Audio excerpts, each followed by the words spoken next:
Le liquide précieux se fait rare dans certains quartiers de Dakar, une situation qui préoccupe la CNO et la SONES. Les directeurs de ces sociétés ont procédé à la visite de plusieurs forages en chantier dans la localité de Thiès, des ouvrages qui, à terme, vont soulager durablement le quotidien des citoyens. Plaisir qu'avec la SONES, nous avons souhaité vous présenter une partie des travaux d'urgence que nous avons lancés dès le mois de février pour pouvoir amener plus d'eau. Donc nous avons défini un programme de travaux d'urgence à travers plusieurs opérations. Vous en avez vu quelques-unes aujourd'hui, à savoir de la régénération de forages pour pouvoir délivrer plus de débit, de l'équipement de nouveaux forages, ce que nous avons pu voir aujourd'hui pour pouvoir amener plus de débit, des travaux de surpresseurs un peu partout sur Dakar pour pouvoir amener l'eau jusqu'à certains réseaux qui en manquent, et des maillages, des travaux de régulation de pression. Tous ces travaux ont pour volonté de pouvoir apporter beaucoup plus d'eau. Alors c'est vrai qu'aujourd'hui nous arrivons à une période de chaleur, hein, donc qui dit chaleur dit augmentation de consommation, et c'est la raison pour laquelle nous mettons en œuvre 24 heures sur 24. Il faut savoir qu'aujourd'hui il y a plus de 1200 collaborateurs qui sont jour et nuit sur les réseaux, sur les usines, sur les forages, pour faire en sorte que tout fonctionne bien et amener le plus d'eau. Alors, il se peut aussi, parfois, les intempéries sont contre nous. On a connu le week-end dernier des orages, du vent, de la pluie.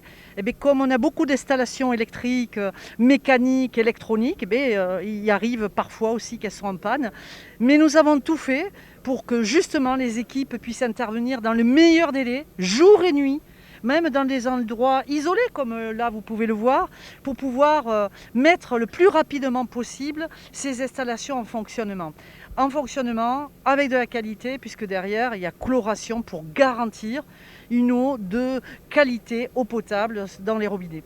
Remplacement de forages, installation de surpresseurs, autant de mesures pour garantir un approvisionnement durable en eau.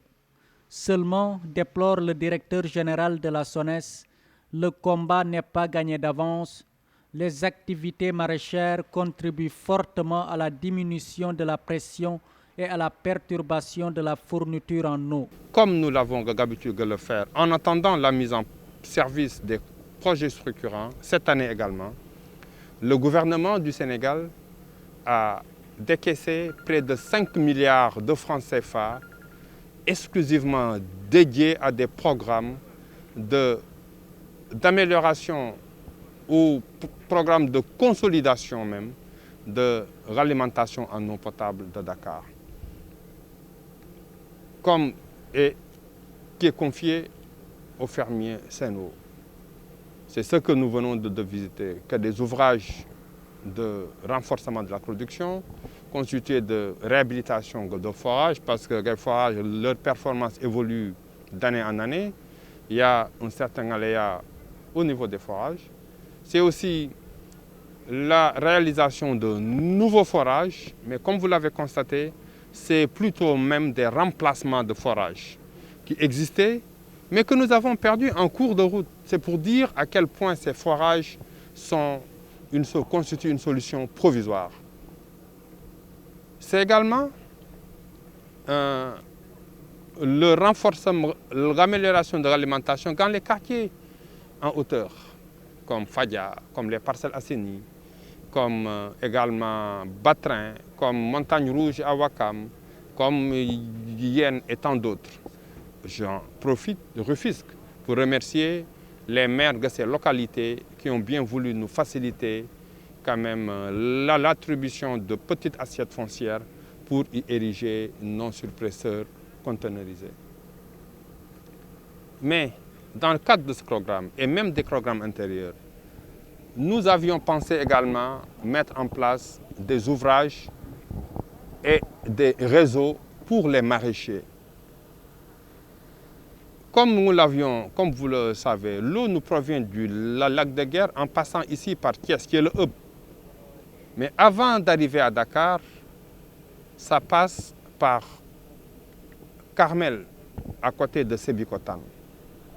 Mais pour que l'eau puisse arriver vraiment avec une très bonne pression qui permet d'atteindre tous ces quartiers, Ben Tali, Parcelles Assainies, Fadia, Mamel, Wakam, Cité Millionnaire, Cité Assemblée, vraiment tous ces quartiers, Mermoz et j'en passe,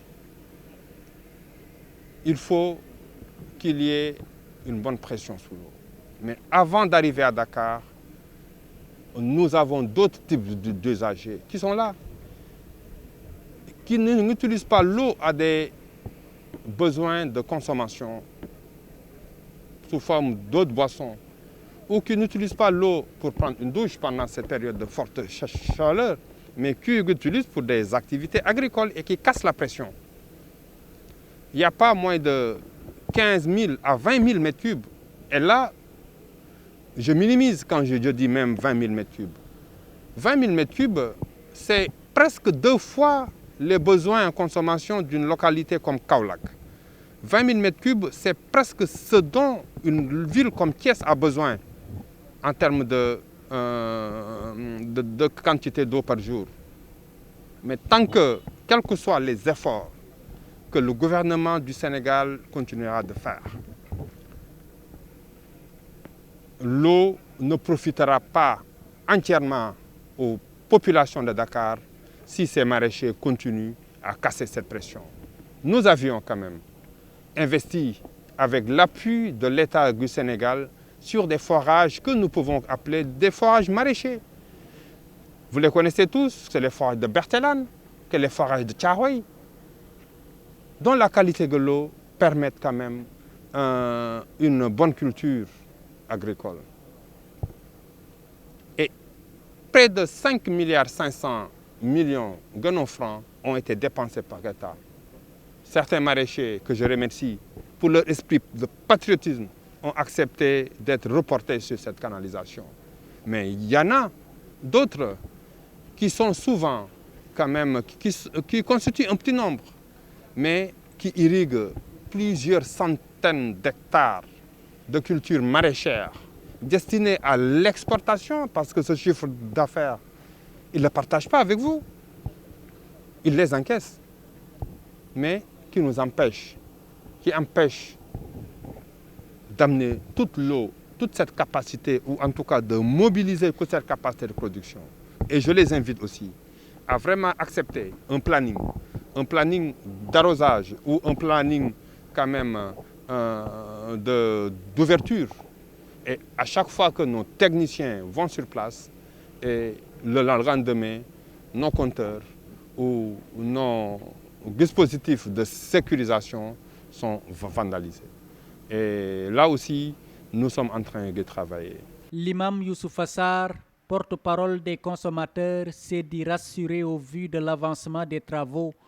Il a également exhorté l'État à finaliser les ouvrages structurants comme KMS 3 et l'usine de dessalement pour en finir de façon durable avec les pénuries. Nous exprimons toute notre compassion envers les populations, surtout de Dakar et d'ailleurs, qui ont assez souffert quand même de la situation et qui continuent à le faire dans un contexte qui est un contexte très difficile, le contexte de la pandémie, qui sait ce que c'est, peut se dire que le manque d'eau peut être un facteur vraiment négatif par rapport à ce que nous voulons, gestes barrières, etc. etc. Bon. Voilà, donc maintenant, pour ce que j'ai vu, aujourd'hui nous avons visité 5 forages. Bon, nous pouvons dire que pour les 5 forages, nous avons noté qu'on nous a promis que la SONES et Seno nous a promis quelque chose comme dans l'ordre de 50 000 mètres cubes d'ici la fin du mois de juillet. Et nous notons bien et que normalement, si j'ai bien compris aussi, il y a des forages qui vont être mis en service avant. Donc à partir du 2, je crois, du 2 juillet, on doit normalement ressentir l'amélioration au niveau de la production, au niveau de la consommation, au niveau des consommateurs. Donc c'est ce que nous retenons. Bon, maintenant, il reste d'autres aspects. Il faut peut-être... Nous précisons aussi que tout ça, comme l'a dit d'ailleurs le directeur, tout ça c'est dans un cadre de tout simplement réhabiliter des forages. En fait, c'est dans le même cadre qu'il y a 2 ou 3 ans, dans le cadre du programme d'urgence d'approvisionnement de Dakar en eau. Et que ça, c'est une situation d'attente. Et que nous pensons en tant que consommateurs, effectivement, nous encourageons et nous demandons à la SONES, particulièrement à l'État du Sénégal, de faire tout pour que les ouvrages structurants que sont KMS 3 et le dessalement soient vraiment au point le plus rapidement possible, parce que nous pensons que c'est en ce moment qu'on pourra vraiment respirer. Et que maintenant, nous nous contentons de cela. Et maintenant, nous interpellons aussi Sen'Eau pour la distribution de l'eau pour pareil. Nous les félicitons et nous les remercions d'ailleurs des dispositions prises pour essayer d'atténuer le plus possible le manque d'eau. Les chantiers sont en cours. La Sen'Eau et la SONES rassurent les populations. D'ici quelques jours, leur peine à trouver le liquide précieux ne seront qu'un vieux souvenir.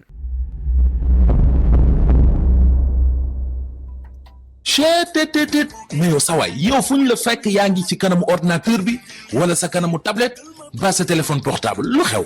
mais damay lire ay information waaw xoolal boo bëgg am ay information yu leer nañ et en temps réel duggal ci www.senegal7.com ay information yu wóor. man de maa ngi application Sénégal 7 lépp lu xew dama koy jot ci sama téléphone ci tàng bi te nag application Sénégal 7 am ko yomb na da ngay dugg ci Play Store wala Apple Store nga télécharger ko rek xam li xew ci réew mi ak la xew ci bitim réew te nag dara du la ci umpu. Vous voulez des informations en temps réel? Cliquez sur www.senegal7.com. Sénégal 7, le roi de l'information en temps réel.